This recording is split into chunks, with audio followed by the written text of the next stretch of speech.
Okay, so this is how the story goes. The other night I'm sitting there, kicked back in my chair, watching way too much YouTube, and I'm watching the two Peters, and I'm watching Casey Neistat, and all these other, big YouTubers, and I'm thinking, why are they famous, and I can't get 30 views?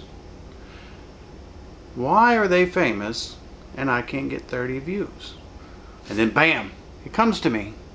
They have epic B-roll.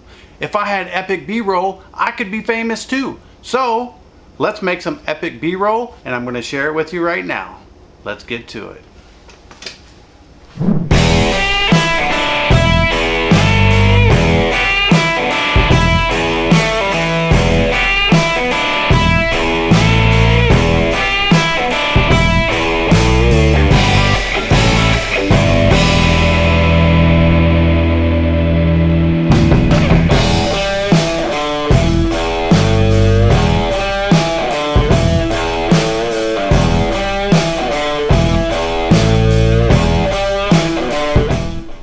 Man, oh man, I cannot wait to get this video out because I am going to be super fly famous, and I can't wait.